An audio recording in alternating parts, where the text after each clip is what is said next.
रोजच्या नवीन घडामोडी बघत रहा आपल्या पुष्पावंती न्यूज चॅनलवर। आजच आपल्या चॅनलला लाईक करा, शेअर करा, सबस्क्राइब करा।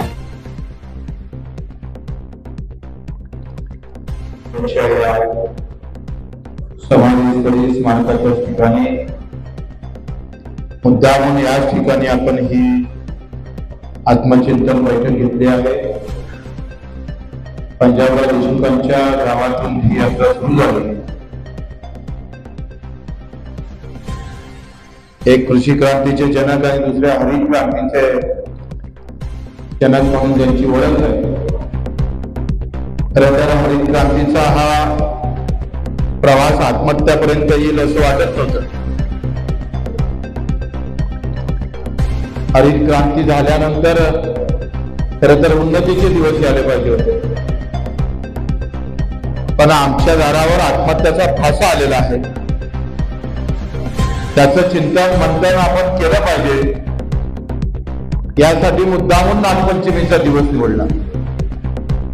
कारण या दिवशी श्रीकृष्णानं कालिया नगरला मारून आम्ही पाहिजे, त्यावेळी या भागातल्या लोकांची सुटका केली।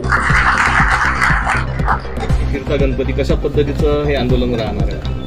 तर वसंतराव नाईकांच्या या पवनभूमीमध्ये आम्ही आत्मचिंतन बैठक ठेवली होती आणि त्यातून आता सरकारचं एकंदरीत जे काही बनवाबंदीचं उत्तर आहे ते फार निषेधार्थ आहे। मुख्यमंत्री असं म्हणत होते का दुष्काळ पडला तर मग आपण कर्जमाफीचा विचार करू, पण बोलताना निवडणुकीमध्ये ते असं कधीच बोलले नाही। कर्ज सातबारा कोरा कोरा म्हणणारे मुख्यमंत्री आज आम्हाला गणित सांगत आहे। समजा खरं तर दुष्काळापेक्षा जास्त झड कमी भावानं मिळते। हातात आलेलं पीक जेव्हा कवडीमोल मातीने विकावं, मातीच्या भावात विकावं लागतं, मुख्यमंत्री महोदय ते दुष्काळापेक्षा जास्त चटके देणारे असते। त्याचा अधिक अभ्यास करा आणि पुन्हा कर्जमाफीचा विचार करा। या चिंतन बैठकीत हे ठरलंय का निवड कर्जमाफीची नाही, तर हमी भावाची आणि पेरणी ते कापणीपर्यंत सगळी कामं एमआरसी दोनपैकी एक काही करा। एकतर हमी भावाच्या कायदा करा आणि त्या कायद्याखाली सगळ्या हमी भावाची दुरुस्ती करून 50% नफा धरून हमी भावाचा कायदा करावा आणि सगळ्या हमी भावाच्या खाली एकही दाना विकला गेला नाही पाहिजे, एकर याची खबरदारी घ्यावी। नाहीतर पेरणी ते कापणीपर्यंत सगळे कामं एमआरसीमध्ये करावी। मेंढपाळ असेल, मच्छीमार असेल, दिव्यांगाचे काही प्रश्न असेल, हे लगेच आम्ही त्यांना काही दिवस अजून देतो आहे। गणपतीच्या काळामध्ये गणपती उत्सव जे आहे त्या काळात फिरता गणपती बसून मराठवाड्यात किंवा नागपूरले पदयात्रा काढायची ते आम्ही ठरवणार आहोत।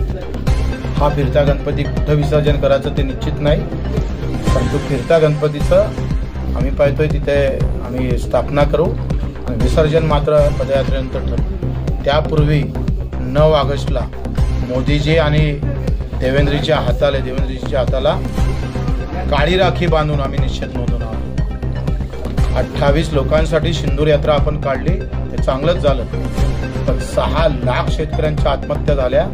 त्याच्या सिंदुराबाबत आपण अजूनही विचार करत नाही। त्याच्या आयुष्यात येणारा काळोखाची रात्र संपली पाहिजे। बियाणं डुप्लिकेट मिळतं, बोगस बियाणं, बोगस औषधी, रानडुकरं, वन आम्ही पाहतो वन्यप्राण्यांचा त्रास आणि न भेटणारा हमीभाव हा शेतकऱ्याला खाऊन टाकत आहे। रोज 10 ते 15 आत्महत्या होते, तरी तुमच्या संवेदना जागृत होत नाही, याचं दुःख वाटतं। एका इकडे शेतकऱ्यासाठी फाशी घेऊ अशी भाषा बोलणारे वसंतराव नाईक आणि दुसऱ्या इकडे फासावर जाणाऱ्या शेतकऱ्यासाठी साधी चिंता नसणारे मुख्यमंत्री, हा 2 मोठा फरक आहे। हरित क्रांती ते आत्महत्यापर्यंतचा हा प्रवास थांबला पाहिजे। हरित क्रांतीनंतर खऱ्या अर्थानं उन्नतीचे दिवस आले पाहिजे होते। वसंतराव नाईकाच्या हरित क्रांतीनंतर आत्महत्याचे दिवस शेतकऱ्याला पाहावं लागतं, म्हणून हे स्थळ आम्ही नेमलं आहे। वाटतंय अजूनही सरकार याच्यावर चिंतन मंथन करेल, आम्हाला आंदोलन करण्यास भाग पडणार नाही, याचं खरं तर आम्ही अपेक्षा करतो आणि इथून आंदोलन सुरू करणार।